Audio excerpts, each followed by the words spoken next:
Hello guys, welcome to trading with Thambu the YouTube channel. So இன்றைக்கி நம்ம என்ன topic cover பண்ண போகிறோம் அப்படின்னு பார்த்தீங்கன்னா ஆப்ஷன்ஸ் ட்ரேடிங். ஸோ இது வந்து பேசிக்ஸ் எல்லாமே வந்து கவர் பண்ண போகிறேன். ஸோ நெக்ஸ்ட் வீடியோவில் வந்து இன்டர்மீடியரி, அதுக்கப்புறம் அட்வான்ஸ்டு.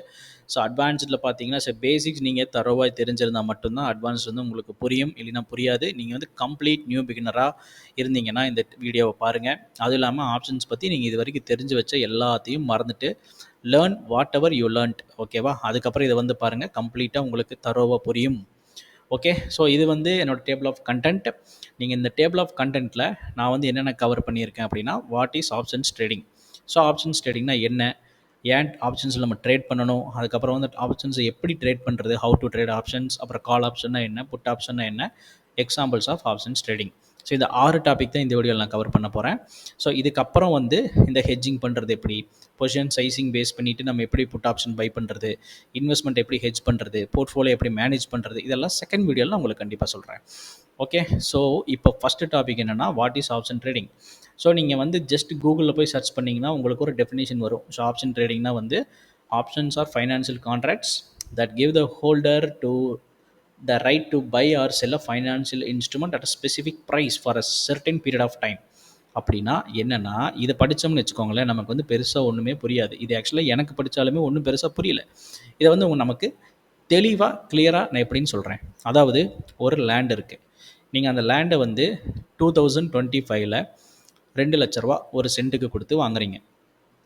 நீங்கள் என்ன மைண்டில் வச்சு வாங்குறீங்க அப்படின்னு கேட்டிங்கன்னா, இது வந்து நெக்ஸ்ட்டு 5 இயர்ஸ்க்கு அப்புறமா வந்துட்டு ஒரு 7 lakh போகும் அப்படின்னு நீங்கள் மைண்டில் திங்க் பண்ணி ஒரு இன்வெஸ்ட்மெண்ட்டுக்காக நீங்கள் அதை வாங்குறீங்க. ஸோ நீங்கள் அதை வாங்குறப்போ செல்லர் என்ன பண்ணுறான் அப்படின்னா 2 lakh அவன் அதை விற்கிறான். அவன் என்ன நினச்சி விற்பான் அப்படின்னு நம்ம திங்க் பண்ணிக்கலாம். ஓகே, அவன் என்ன நினச்சி விற்பான்னா, ஓகே மேபி ஆஃப்டர் ஒரு 5 இயர்ஸ்க்கு அப்புறமா இந்த லேண்ட் வேல்யூ வந்து 2 lakhலேருந்து 1.5 lakh போகிறதுக்கு சான்சஸ் இருக்குது. ஆனால் நீங்கள் வந்து ப்ராப்பரான ஸ்டடி பண்ணிவிட்டு அந்த லேண்டு, அந்த லொக்கேஷன், என்விரான்மெண்ட்டு, அங்கே இருக்கிற ஸ்கூலு, ஃபெசிலிட்டிஸு, ஹாஸ்பிட்டல் இதெல்லாம் பார்த்துட்டு நீங்கள் என்ன ஃபைனலைஸ் பண்ணியிருக்கீங்க அப்படின்னா, இந்த லேண்டோட வேல்யூ நெக்ஸ்ட்டு 5 இயர்ஸ்க்கு அப்புறமா கண்டிப்பாக ஒரு 5 lakh வரைக்காச்சும் போகும் அப்படின்னு சொல்லி நீங்கள் திங்க் பண்ணுறீங்க. ஸோ நீங்கள் இன்வெஸ்ட் பண்ண போகிறது வந்து 4 lakh, உங்களுக்கு ரிட்டர்ன்ஸ் ஆஃப்டர் 5 இயர்ஸ் வர போகிறது வந்து ஒரு 10 lakh. ஸோ இந்த ரீசன்னால் நீங்கள் வந்து அந்த லேண்டை 2025 பை பண்ணுறீங்க. ஸோ இப்போது இதை பை பண்ணுறீங்கன்னா என்ன அர்த்தம்னா, இந்த லேண்டோட டாக்குமெண்டேஷன் இருக்கும் இல்லையா, சேல் டீடு, ஒரு கான்ட்ராக்ட், கரெக்டுங்களா, ஒரு பத்திரம். அந்த பத்திரம் வந்து உங்கள் பேரில் வந்து பதிவு பண்ணி உங்களுக்கு கொடுத்துருவாங்க. இது என்ன அப்படின்னா, இந்த லேண்டை நீங்கள் வந்து எப்போ வேணால் செல் பண்ணிக்கலாம். கரெக்டு தானே? ஸோ நீங்கள் ஒரு இதை வாங்குறீங்க. ஸோ ஃபஸ்ட்டு என்ன நடக்குதுன்னா, செல்லர் இருக்கார், செல்லர்கிட்டருந்து வாங்குறீங்க. ஸோ அவர்கிட்ட ஒரு கான்ட்ராக்ட் இருக்குது. அவருக்கு என்ன இருக்குது, அவர்கிட்ட அந்த கான்ட்ராக்ட் இருக்கிறனால ஹீ ஹேவ் த ரைட், ஓகேவா, டு செல். ஓகே, இப்போ நீங்கள் வந்து காசு வச்சு அதை டீல் பேசி முடிச்சிட்டிங்க. இப்போ உங்களுக்கு என்னென்னா you have the right to buy. So நீங்கள் வந்து அதை பை பண்ணுறீங்க, ரைட்? ஓகே, இப்போது நீங்கள் அதை வாங்கிட்டீங்க அப்படின்னா உங்கள்கிட்ட பத்திரம் இருக்குது, உங்கள் பேரில் இருக்குது. அப்போ என்ன அர்த்தம், you have the right to sell. ஓகேவா? அதாவது அந்த பீரியட் வந்து எப்போ வேணால் இருக்கலாம். 5 இயர்ஸ், 10 இயர்ஸ், 15 இயர்ஸ், இல்லை நெக்ஸ்ட் இயர் கூட நீங்கள் விற்கலாம். நல்ல ப்ரைஸ் வந்துருச்சு, உங்களுக்கு போதுன்னு நினச்சிங்கன்னா. ஸோ இதுதான் வந்துட்டு இந்த ஆப்ஷன்ஸ் அப்படின்னு சொல்கிறது. இதை வந்து நம்ம லேண்டை எடுத்துகிட்டு அந்த இடத்துல என்ன வைக்கலாம் அப்படின்னு கேட்டிங்கன்னா, ஒரு ஃபைனான்ஷியல் இன்ஸ்ட்ருமெண்ட்டை வைப்போம். இப்போ ஃபார் எக்ஸாம்பிள் ஸ்டாக். இப்போது ஸ்டாக் இருக்குது, ஒரு 300 rupeesல ட்ரேட் ஆகிட்டுருக்கு. நீங்கள் என்ன நினைக்கிறீங்க அப்படின்னா, நெக்ஸ்ட்டு ஒரு 2 வீக்ஸில் இந்த ஸ்டாக்கோட ப்ரைஸ் வந்துட்டு 320 போகும் அப்படின்னு நீங்கள் நினைக்கிறீங்க. இப்போ 320க்கு அந்த ஸ்டாக்கு போய் நீங்கள் வாங்குறீங்கன்னா ஓவர் வேல்யூ, கரெக்டுங்களா? ஸோ அப்போது நீங்கள் கேட்கலாம், அப்போ இப்போ 300 இருக்குன்னா நான் 300லேயே வாங்கி வச்சிடலாம்ல, ஸ்டாக்கை வாங்கிடலாம்ல அப்படின்னா, அதோட இன்வெஸ்ட்மெண்ட்டு பெருசாக இருக்கும். ஒரு ஸ்டாக்கோட வேல்யூ 300னா நீங்கள் வந்து ஒரு 100 ஸ்டாக்ஸ் வாங்குறீங்கன்னு வச்சுப்போம். எவ்வளோ ஆகும் உங்களுக்கு? 30,000 ஆச்சு. ஆனால் நீங்கள் அதே ஆப்ஷனாக வாங்குறப்ப என்ன ஆகும் அப்படின்னு கேட்டிங்கன்னா, நீங்கள் 30,000 இன்வெஸ்ட் பண்ண வேண்டிய இடத்துல நீங்கள் ஜஸ்ட்டு ஒரு 10,000 இன்வெஸ்ட் பண்ணிங்கன்னா போதும். இங்கே வந்து இன்வெஸ்ட்மெண்ட்டு உங்களுக்கு கம்மியாகுது, அதுதான் மெயின். ஸோ நீங்கள் 10,000 இன்வெஸ்ட் பண்ணுறீங்க, 350 போக போகுதுன்னு திங்க் பண்ணுற ஒரு ஸ்டாக்கோட ஆப்ஷனை வந்து நீங்கள் வாங்குறீங்க. நீங்கள் நினச்ச மாதிரி அது போச்சுன்னா you will be making more money. ஓகேவா? அது 350 போச்சுன்னா 50 rupees உங்களுக்கு ப்ராஃபிட் வரப்போகுது, கரெக்டுங்களா? இப்போ அதாவது 350க்கு மேலே அது போகணும். அந்த எக்ஸாம்பிளில் நான் உங்களுக்கு போக போக கவர் பண்ணுறேன். ஓகே, ஸோ 350க்கு மேலே போச்சுன்னா நீங்கள் வந்து 50 rupees ப்ளஸ் அதுக்கு மேலே இருக்கக்கூடிய அமௌண்ட்டை வந்து நீங்கள் ப்ராஃபிட் பண்ண போகிறீங்க, ரைட்? இவ்வளோ சிம்பிள். அதாவது இப்போ என்ன ஆப்ஷன்ஸ்ன்றது ஒன்றும் இல்லை, just you have a right to buy or sell a financial instrument ஒரு ஸ்பெசிஃபிக் ப்ரைஸுக்கு. எப்போன்னா ஒரு செர்டன் பீரியடில். ஓகேவா? இப்போ நடக்காது அது. ஓகேவா? இப்போ கரண்ட்டில் வந்து அது நடக்காது. இப்போ கரண்ட்டில் நடக்கிறதுக்கு வந்து ஏடிஎம் இருக்குது, அட் த மணி. இதெல்லாமே நான் உங்களுக்கு நெக்ஸ்ட்டில் அப்படியே போக போக கவர் பண்ணுறேன். ஓகேவா? இப்போயே ஏடிஎம், ஐடிஎம், ஓடிஎம் இது அப்புறம் டெல்டா தீட்டாலாம் பார்த்தோம்னா நமக்கு பயங்கர கன்ஃபியூஸ் ஆகிடும். இப்போ வந்து பிகினர் அப்படின்றனால ஆப்ஷன்ஸ் இருக்குது, நீங்கள் ஒரு ஸ்டாக் இருக்குது, இல்லை ஏதோ ஒரு ஃபைனான்ஷியல் இன்ஸ்ட்ருமெண்ட் இருக்குது, இண்டெக்ஸ் இருக்குது, கமாடிட்டி இருக்குது, இல்லைனா கரன்சி. ஸோ நீங்கள் ஃப்யூச்சரில் இதோட ப்ரைஸ் மேலே போகும் அப்படின்னு நினச்சி அந்த ஸ்டாக்கோட ஆப்ஷனை இப்போ வாங்குறீங்க, இன்றைக்கி வாங்குறீங்க. ஓகேவா? ஃப்யூச்சரில் மேலே போச்சுன்னா you will be making profit, இல்லை போகலை அப்படின்னா you will be losing your 10,000 rupees. இது இவ்வளோ சிம்பிள், மறந்துட வேணாம். ரைட்? ஸோ நெக்ஸ்ட்டு இந்த ஆப்ஷன்ஸ் ட்ரேடிங்கில் வந்து நமக்கு 3 கீ ஃபேக்டர்ஸை வந்து நம்ம மைண்டில் வச்சுக்கணும்.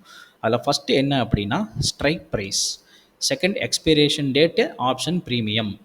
ஸோ ஸ்ட்ரைக் ப்ரைஸ்னால் என்ன அப்படின்னு கேட்டிங்கன்னா, ஃபார் எக்ஸாம்பிள் 300 rupeesல ட்ரேட் ஆகிட்டு இருக்க ஒரு ஸ்டாக்கு, அந்த ஸ்டாக் வந்து நீங்கள் 350 போகும்னு சொல்லி வாங்குறீங்க இல்லையா, அந்த 350க்கு நீங்கள் வாங்கினதுக்கப்புறமா அது 1 வீக்லேயோ 2 வீக்லேயோ போயிடுச்சுன்னா 350 ரீச் ஆகிடும். அந்த 350 ரீச் ஆயிடுச்சுன்னா அதுக்கு பேர் தான் ஸ்ட்ரைக் ப்ரைஸ். நல்லா ஞாபகம் வச்சுக்கோங்க. நீங்கள் 300க்கு வாங்குறீங்க, அது 350க்கு போயிடுச்சுன்னா அந்த 350 தான் உங்களோட ஸ்ட்ரைக் ப்ரைஸ். ஓகேவா? மறந்துட வேணாம். So next expiration date. இந்த எக்ஸ்பைரேஷன் டேட் அப்படின்றது வந்து என்னென்னா, எவ்ரி ஆப்ஷனுக்கு வந்துட்டு ஒரு எக்ஸ்பைரேஷன் டேட் இருக்கும். ஃபார் எக்ஸாம்பிள் ஸ்டாக்ஸுக்கு மந்த்லி, நிஃப்டிக்கு வந்து வீக்லி இருக்குது, சென்செக்ஸ்க்கு வீக்லி இருக்குது, அதுக்கப்புறம் மிச்ச index bank Nifty, financial services இதுக்கெல்லாம் வந்து மந்த்லியாக சேஞ்ச் பண்ணிட்டாங்க. ஓகேவா? ஒரு மாதம் டைமில் நீங்கள் நினச்ச ப்ரைஸ்க்கு அது போச்சுன்னா you will be making the profit. அதுதான் எக்ஸ்பிரேஷன் டேட்டு. உங்களுக்கு இன்னொரு டவுட் இங்கே வரலாம். என்னென்னா, இங்கே எதுக்கு ப்ரோ நமக்கு வந்து எக்ஸ்பிரேஷன் டேட் வேணும்? அது அப்படி இருந்துகிட்டே இருக்கலாம்ல, இயர் கணக்கில் இருக்கலாம்ல. அது இயர் கணக்கில் இருந்தால் என்ன ஆகும்னு கேட்டிங்கன்னா, every option will become an IDM. அந்த கான்செப்ட்டை உங்களுக்கு நான் எக்ஸ்பிளைன் பண்ணுறேன். ஓகேவா? ஐடிஎம்மாக வந்துருச்சுன்னா அப்புறம் ஸ்டாக் ப்ரைஸ்க்கு ஏற்ற மாதிரியாவது நீங்கள் இன்வெஸ்ட்மெண்ட் இதுலேயும் பண்ணுற மாதிரி இருக்கும். ஸோ அது வந்து கடி. ஸோ அது வந்து நமக்கு ஒர்க் அவுட் ஆகாத ரீசனால தான் எக்ஸ்பிரேஷன் ஒன்று வச்சுருக்காங்க. ஓகே. ஸோ நெக்ஸ்ட் வந்து ஆப்ஷன் ப்ரீமியம். இந்த ஆப்ஷன் ப்ரீமியம் அப்படின்னா, இப்போது அந்த ஸ்டாக் ப்ரைஸ் வந்துட்டு 300 இருக்குது. ஆனால் ஆப்ஷன் ப்ரைஸ் பார்த்தீங்கன்னா ஒரு லாட்டில் வந்து ஃபார் எக்ஸாம்பிள் 300 rupees மதிப்பில் ஒரு ஸ்டாக்கோட ஆப்ஷன்ஸில் வந்து ஒரு லாட்டில் வந்து ஒரு 100 குவான்டிட்டி இருக்கும். ஓகேவா? அந்த 100 குவான்டிட்டியை நீங்கள் பர்ச்சேஸ் பண்ணணுன்னா ஒரு குவான்டிட்டி, அந்த லாட்டில் இருக்கிற 100 குவான்டிட்டியோட 100 குவான்டிட்டி இருக்குது, அதில் ஒன்னோட வேல்யூ வந்து ஒரு 3 rupees 2 rupees இவ்வளோ தான் இருக்கும். ஸோ 2 rupees into 100 எவ்வளோ வரப்போகுது? 2000. இவ்வளோ தான். அவ்வளோ சிம்பிள். இந்த அளவுக்கு நீங்கள் இன்வெஸ்ட் பண்ணி வைப்பீங்க. ஆனால் இது உங்களுக்கு ஸ்ட்ரைக் ப்ரைஸை ரீச் ஆகணும், அதை தாண்டணும். ஸ்ட்ரைக் ப்ரைஸை ரீச் ஆனாலே நீங்கள் இன்வெஸ்ட் பண்ண மணி உங்களுக்கு வந்துடும். ஸ்ட்ரைக் ப்ரைஸை தாண்டிச்சுன்னா you will be making more profit. ஓகேவா? இதுதான் option premium. Right? So next வந்து ஏன் நம்ம ஆப்ஷன்ஸில் ட்ரேட் பண்ணணும் அப்படின்னா, இதில் வந்து நமக்கு ப்ராஃபிட் மேக் பண்ணுறதுக்கு சான்சஸ் ஆர் ஹை. நீங்கள் எதிர்பார்க்க முடியாத அளவுக்கு ப்ராஃபிட்ஸ் வந்து இதில் வரும். ஓகேவா? அது வந்து நம்ம ஸ்டாக்கில் வந்து அவ்வளோ ப்ராஃபிட் பண்ண முடியாது. ஓகேவா? ஆனால் ஆப்ஷன்ஸில் வந்து நம்மளால் பண்ண முடியும். அதே மாதிரி நமக்கு டவுன் சைட் ரிஸ்க்கும் இருக்குது. ஸோ அதை பற்றி நம்ம பேசுவோம். ஸோ நெக்ஸ்ட் வந்து it will protect our investment portfolio. இப்போ ஃபார் எக்ஸாம்பிள் நீங்கள் 300 rupees ஸ்டாக் இருக்குது. அந்த 300 rupees ஸ்டாக்கை வந்துட்டு ஒரு 500 குவான்டிட்டிஸ் வச்சுருக்கீங்க. இன்கேஸ் மார்க்கெட் கிராஷ் ஆகி அது கீழே போச்சுன்னா உங்களோட இன்வெஸ்ட்மெண்ட் போர்ட்ஃபோலியோ ஃபுல்லாக டவுன் ஆகிடும். அஃப்கோர்ஸ் அது மேலே போகும், அந்த நம்பிக்கையில் தான் நம்ம வாங்கியிருக்கோம். ஆனால் இன்கேஸ் அது கீழே போயிடுச்சு, இல்லை அங்கே போய் நின்றுச்சு அப்படின்னா நம்ம இன்வெஸ்ட்மெண்ட்டை வந்து நம்ம ப்ரொடெக்ட் பண்ணோம் இல்லையா? அதுக்காக நம்ம என்ன பண்ணுவோம் அப்படின்னா, நீங்கள் ஸ்டாக்ஸை வந்து வாங்கிடுறீங்க, 500 குவான்டிட்டி பை பண்ணிட்டீங்க. அதே சமயம் வந்து கொஞ்சம் தள்ளி இருக்கக்கூடிய புட் ஆப்ஷனையும் நீங்கள் வாங்கி வச்சுருவீங்க. Put option for example 300 rupees இருக்குது. 300 rupeesலேருந்து இது 250 வரைக்கும் வந்துச்சுன்னா I will book a loss. எதில்? உங்களோட ஸ்டாக்கில் வந்து I will book a loss. ஒரு ஸ்டாக்குக்கு 50 rupees அப்படின்ற மாதிரி நான் லாஸ் புக் பண்ணிக்கிறேன் அப்படின்னு சொல்லிவிட்டு நீங்கள் 250 rupees இருக்கக்கூடிய புட் ஆப்ஷனை, அதாவது ஸ்ட்ரைக் ப்ரைஸ் 250ங்கிறது ஸ்ட்ரைக் ப்ரைஸ் நான் சொல்கிறது. 300லேருந்து இறங்கி இறங்கி இறங்கி 250 வந்துருச்சுன்னா உங்களுக்கு 50 ரூபா ஸ்டாக்கில் லாஸ் ஆகிடும். அதே சமயம் நீங்கள் புட் ஆப்ஷனை வந்து 250 ஸ்ட்ரைக் ப்ரைஸில் இருக்கிறத வாங்கி வச்சிட்டிங்கன்னா என்ன ஆகும்? இது டவுன் சைடு வர வர உங்களுக்கு புட் ஆப்ஷன் வந்து உங்களோட இன்வெஸ்ட்மெண்ட்டை ப்ரொடெக்ட் பண்ணும். ஸோ இதை பற்றின கம்ப்ளீட் வீடியோஸ்லாம் நான் போக போக அப்படியே போடுறேன். அப்புறம் தேர்ட் பாயிண்ட் வந்து, நீங்கள் நான் ஃபஸ்ட்டு இதுக்கு முன்னாடி சொன்னேன்ல, அதே மாதிரி தான் ஒரு லாட்டில் வந்து நமக்கு 100 குவான்டிட்டி இருக்கும். ஸோ அது எப்போ உங்களுக்கு ஏடிஎம்மாக மாறுதோ அதாவது ஸ்ட்ரைக் ப்ரைஸ் ரீச் ஆகுதோ அப்போ வந்து உங்களுக்கு ஸ்டாக்கோட விலை மாதிரியே கிட்டத்தட்ட இதுவும் ஏறும் பிகாஸ் ஆஃப் டெல்டா கேமா தீட்டா வேகா. ஓகே, அதை பற்றி நம்ம ஃப்யூச்சரில் கண்டிப்பாக டிஸ்கஸ் பண்ணலாம். ரைட். ஸோ நெக்ஸ்ட் வந்து how to trade options. Simple. இதை நான் வந்து ஒரே லைன் தான் எழுதியிருக்கேன். நீங்கள் வந்து இவ்வளோ தானா அப்படின்னு நினைக்கிற மாதிரி தான் இருக்க போது. நீங்கள் எப்படி ஸ்டாக்கை பை அண்ட் செல் பண்ண போகிறீங்களோ ஒரு புரோக்கர் மூலியமாக, அதே மாதிரி தான் இங்கேயும் பண்ண போகிறீங்க. Okay, it is very simple. Right. Okay, so next வந்து 2 டைப்ஸ் ஆஃப் ஆப்ஷன்ஸ் இருக்குது. Call option and put option. Okay, அதாவது ஆப்ஷன்ஸில் 2 டைப் இருக்குது, கால் அண்ட் புட். கால் ஆப்ஷன்னா என்ன அப்படின்னு கேட்டிங்கன்னா, ஒரு ஃபைனான்ஷியல் கான்ட்ராக்ட் இருக்குது, நீங்கள் ஒரு பையராக இருக்க போகிறீங்க, செல்லராகவும் நீங்கள் இருக்கலாம். ஸோ பையராக இருக்கிறீங்க அப்படின்னா வந்துட்டு அந்த ஒரு பொருளை வந்து வாங்குறதுக்கு you have the right without any application. ஓகேவா, நீங்கள் வாங்குறதுக்கு முழுக்க முழுக்க உங்களுக்கு தகுதி இருக்குது அப்படின்னு சொல்கிறாங்க. அதான் நான் சொன்னேன் இல்லையா, அந்த ஃபஸ்ட் எக்ஸாம்பிள் மாதிரி. இப்போ இதுக்கு நான் ஒரு எக்ஸாம்பிள் உங்களுக்கு சொல்கிறேன் பாருங்க. எனக்கு புரியுது, இது வந்து புரிஞ்சிருக்காது, ஏன்னா இது வந்து ஒரு டெஃபினிஷன் நம்ம அப்படியே படித்தா புரியாது. ஸோ இப்போ வந்து உங்களுக்கு ஒரு எக்ஸாம்பிளோட காட்டுறேன். சி, ஒரு பையர்ஸ் பர்ஸ்பெக்டிவ்லேருந்து பாருங்கள். இந்த பையர் என்ன பண்ணுறாரு அப்படின்னு கேட்டிங்கன்னா, கால் ஆப்ஷனை வந்து வாங்கும்போது, அதாவது ஒரு 300 ருபீஸ் இருக்குது ஸ்டாக் இருக்குது, ப்ரைஸு 350 போகும் அப்படின்னு நினச்சி அவர் வந்து வாங்குறாரு இல்லையா. வாங்குறப்போ அந்த அசட் இன்க்ரீஸ் ஆகுது, ஒரு 350 வரைக்கும் போகுது, இல்லை 350 தாண்டி போகுதுன்னா அவரோட பர்ஸ்பெக்டிவ் வந்து கரெக்டு. ஓகேவா, ஸோ மேலே போகும் அப்படின்னு நினச்சி அவர் வாங்குறாரு, மேலே போச்சு, he is making profit out of it, sell it at a higher market price. So market price மேலே போகிறப்போ அவர் அதை செல் பண்ணுறாரு, ப்ராஃபிட் எடுக்கிறாரு. ஒரு செல்லரோட பர்ஸ்பெக்டிவ் எப்படி இருக்கும் அப்படின்னு கேட்டிங்கன்னா, நம்ம வந்து ஸ்டாக்கில் ஷார்ட் செல்லிங் பண்ணுவோம் இல்லையா, ஹையர் ப்ரைஸில் இருக்குது. இப்போது ஃபார் எக்ஸாம்பிள் இந்த ஸ்டாக் ப்ரைஸ் வந்து கீழே போகும். நான் இதுக்கு முன்னாடி ஒரு எக்ஸாம்பிள் சொல்லியிருப்பேன்ல, அது மாதிரி தான் ஹெட்ஜிங். ஸோ ஸ்டாக் ப்ரைஸ் வந்து கீழே போகும்னு நான் நினைக்கிறேன். ஃபார் எக்ஸாம்பிள் 300 இருக்கிறது 250 போகும்னு நான் நினைக்கிறேன். அப்போ என்ன பண்ணுவேன்னா 250யோட புட் ஆப்ஷன் நான் வாங்கி வச்சுருவேன். ஓகேவா, ஸோ அது ஸ்டாக் கீழே போக போக I will be making profit. Right.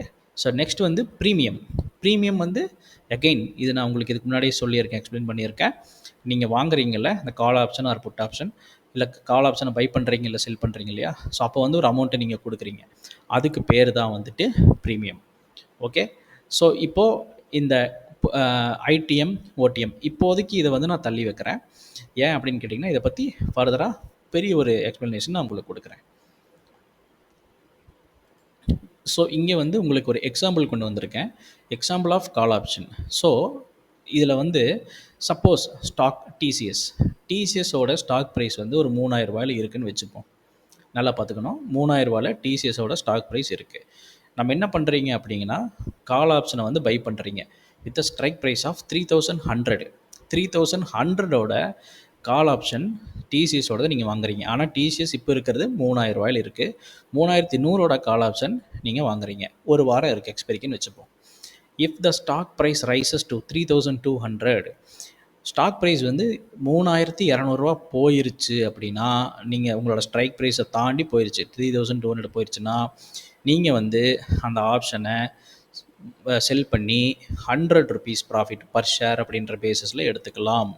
ஓகேவா, ஸோ 100 ருபீஸ் பர் ஷேர் அப்படிங்கிறது ஒரு லாட்டில் வந்து 1000 குவான்டிட்டி இருக்கும் கைஸ், சிம்பிள். ஓகேவா, 1000 குவான்டிட்டி 250 குவான்டிட்டி இருக்கும். இந்த டிசிஎஸ்க்குலாம் 250 குவான்டிட்டி இருக்கும். ஸோ ஒரு இது வந்து ₹1 ஏறுதுன்னா 250 குவான்டிட்டினா ₹250 ஏறும், ஒரு பாயிண்ட் ஏறுறப்போ. ஓகேவா, அது எப்போ நடக்கும் அப்படின்னு கேட்டிங்கன்னா, ஸ்ட்ரைக் ப்ரைஸை தொட்டதுக்கு அப்புறமா. ரைட், இவ்வளோ தான். ஸோ இதுக்கப்புறம் உங்கள் ப்ராஃபிட் எப்படி இருக்க போகுது அப்படின்னு கேட்டிங்கன்னா, நீங்கள் 100 ருபீஸ் பர் ஷேருக்கு ப்ராஃபிட் பண்ணுறீங்க. நீங்கள் ப்ரீமியம் வந்து கொடுத்துருப்பீங்க இல்லையா, இந்த 3000 வந்து வாங்குறப்போ 3100க்கு வாங்குறப்போ ஒரு ப்ரீமியம் பே பண்ணியிருப்பீங்கல்ல, அது மைனஸ் ப்ரீமியம் பெய்டு. உங்கள் ப்ராஃபிட் மைனஸ் ப்ரீமியம் பெய்டு வந்துட்டு உங்களோட நெட் ப்ராஃபிட்டாக இருக்க போகுது. இதுவே if the stock price stays below 3100, 3100க்கே போகாமல் 3099 நின்னா கூட நீங்கள் இன்வெஸ்ட் பண்ண அந்த 10,000 ரூபா அப்படியே காலி ஆகிடும். அதையும் மைண்டில் வச்சுக்கோங்க. ஓகே, ஸோ நெக்ஸ்ட் வந்துட்டு put option. Same like call option. Put ஆப்ஷன்னா இப்போ உங்களுக்கு நான் ஆப்ஷன்ஸ்க்குன்னு சொல்லி ஜென்ரலாக ஒரு எக்ஸாம்பிள் சொன்னேன்ல, ஒரு லேண்ட் இருக்குது, அதை வாங்குறதுக்கு வந்து உங்களுக்கு ரைட்ஸ் இருக்குது, விற்கிறதுக்கு ரைட்ஸ் இருக்குது. எப்போ அப்படின்னு கேட்டிங்கன்னா, உங்கள் பேரில் அந்த பத்திரம் இருந்தால் மட்டுமே. அதே தான் புட் ஆப்ஷனுக்கும். புட் ஆப்ஷன்லேயும் செல் பண்ண முடியும், கால் ஆப்ஷன்லேயும் செல் பண்ண முடியும். பட் செல்லிங்க்கு வந்து வி நீட் மோர் மார்ஜின். அதை பற்றி கண்டிப்பாக நம்ம ஃபர்தராக பேசுவோம். ஸோ இப்போது இந்த புட் ஆப்ஷனை ஒன்றுமே இல்லைங்க கைஸ். இப்போ பொதுவாக ஆப்ஷனுக்கு சொன்னேன்ல, அதே தியரி தான் இதுக்கும். ஓகே. ஸோ இங்கேயும் நம்ம பாருங்கள் எக்ஸாம்பிள் என்னென்னா, ஸோ பையர்ஸ் பர்ஸ்பெக்டிவ்லேருந்து பார்க்குறப்போ புட் ஆப்ஷன் வந்து ஸ்டாக் ப்ரைஸ் கீழே போகும்னு நினைக்கிறாங்க. அதனால வந்து அவங்க என்ன பண்ணுறாங்கன்னா புட் ஆப்ஷனை வாங்குறாங்க. செல்லரோட பர்ஸ்பெக்டிவ் என்ன இருக்கும் அப்படின்னு கேட்டிங்கன்னா, இந்த ஸ்டாக் வந்து மேலே போகும்னு நினைக்கிறாங்க. அதனால வந்து புட் ஆப்ஷனை அவங்க செல் பண்ணுறாங்க. ஓகே. ஸோ இதுவும் premium which is nothing but the amount which we are paying for buying the particular put option are selling the particular put option. இங்கேயும் ITM OTM concepts I will explain later. So இங்கேயும் வந்து உங்களுக்கு ஒரு example சொல்லியிருக்கேன். அதே same டிசிஸ் எடுத்துக்கோங்க.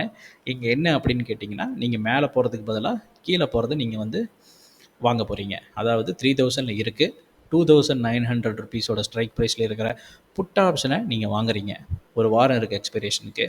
இப்போ in case அந்த ஸ்டாக் ப்ரைஸ் வந்து 2800 போயிடுச்சுன்னா, அதே மாதிரி you will be making 100 rupees profit per share.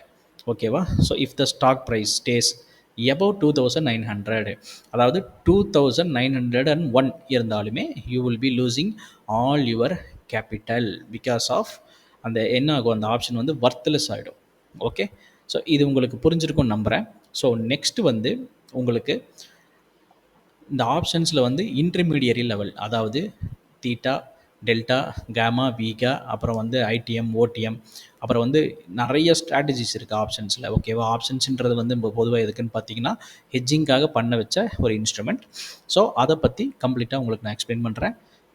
Thank you guys. எல்லோரும் மறக்காமல் சப்ஸ்கிரைப் பண்ணிக்கோங்க, பண்ணுவீங்கன்னு நம்புகிறேன். Bye bye.